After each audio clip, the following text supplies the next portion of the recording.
This is Veteran Oversight Now, the Veterans Affairs Office of Inspector General official podcast. I'm your host, Louis Calderon. The VA Office of Inspector General returned to Capitol Hill 3 times in February to testify before subcommittees of the House Veterans Affairs Committee. In addition, we published 7 reports and made significant developments in ongoing investigations. Here are some of the highlights. Find all the VA OIG's work from February on our website, vaoig.gov. In Dr. Julie Kroviak's testimony before the HVAC Subcommittee on Health on February 12th, she detailed the major themes highlighted in more than 50 OIG reports focused on community care. These themes included timeliness and coordination of care, inadequate oversight of the quality of care being delivered, staffing shortages, as well as substandard IT systems and inaccurate and incomplete data. In response to questions, Dr. Kroviak also noted that VA must clearly define roles and responsibilities to establish the authority needed to provide adequate internal oversight and to hold staff accountable. Let's hear from her. What we have consistently found can be organized into 4 areas of concern. First, veterans may not experience timely and seamless coordinated care when they are referred to the community. Referrals designated as high risk must be consistently prioritized. Requests for additional services must be acted upon quickly to avoid interruptions to care, and results of that care must be appropriately uploaded in a patient's medical record to ensure care teams have up-to-date information and can take action that is needed. To do this, VHA must further develop administrative processes to get patients to the right provider in a timely manner, and then follow up to ensure veterans received the appropriate care. Second, VHA has inadequate oversight of community care providers and cannot ensure the quality of care that is being provided. Unlike care provided at VHA, the community care program lacks robust quality assurance processes that monitor the performance of care specific to veterans, such as screenings for suicidal ideation and military sexual trauma, as well as real-time oversight of opioid prescribing practices. For example, community care providers may not be complying with VHA's opioid safety initiative, risking the close monitoring of these prescriptions for veterans. When VA providers cannot even get timely access to basic clinical documentation detailing a community provider's management of a referred veteran, any opportunity to monitor that quality or address additional identified needs is lost. Basic qualifications of community providers must be thoroughly reviewed and verified prior to joining the community care network. Third, VHA's staffing shortages further undermine community care coordination efforts.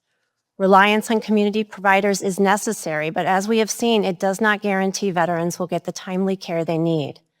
VHA must commit adequate staffing and resources to ensure community care is as seamless as it is in-house.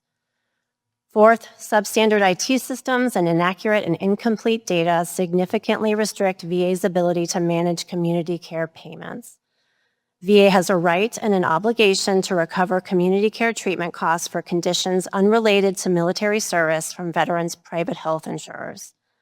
The OIG has found that VHA has not enacted effective processes to do this, compounded further by the pause of the program integrity tool, which is used to identify billable claims. OIG teams will continue to conduct meaningful independent oversight to ensure veterans receive the timely, high-quality care they deserve. Later, on February 24th, Acting Inspector General David Case testified before the HVAC Subcommittee on Technology Modernization. He spoke about the ongoing issues with the development and deployment of VA's new electronic health record system. Here's an excerpt from his testimony. While VA has addressed many OIG-identified patient safety issues, more work is needed to ensure that the veteran's experience with the new EHR fulfills its promise of timely access to seamless, high-quality care. For example, the new EHR has had serious issues with handling scheduling changes and missed appointments. This includes VHA allowing mental health staff at new EHR sites to make fewer attempts to contact no-show patients compared to legacy sites, creating a different standard of care between sites. VHA should address barriers created by software deficiencies without compromising patient care and engagement standards. Since 2021, the VA OIG has published 22 oversight reports covering VA's implementation of the system. He reviewed the open recommendations from these reports, including issues with appointment scheduling, medication safety, and the absence of reliable information on the program's cost and schedule. In response to questions, he reiterated that VA must develop an integrated master schedule to better understand whether it can properly deploy the new system safely and timely. Now, here's updates from the VA OIG's Office of Investigations. An investigation resulted in charges alleging that between September 2019 and January 2020, a former physician at the Atlanta VA Medical Center sexually assaulted 4 female patients during medical examinations at the facility by touching them inappropriately. The former physician was found guilty by a jury in the Northern District of Georgia of deprivation of rights under color of law and abusive sexual contact after a 2-week trial. The jury found the physician guilty of charges related to one victim and acquitted him of charges pertaining to the other 3 victims. He was sentenced in the Northern District of Georgia to 24 months imprisonment and 15 years supervised release, and is also prohibited from practicing medicine while on supervised release.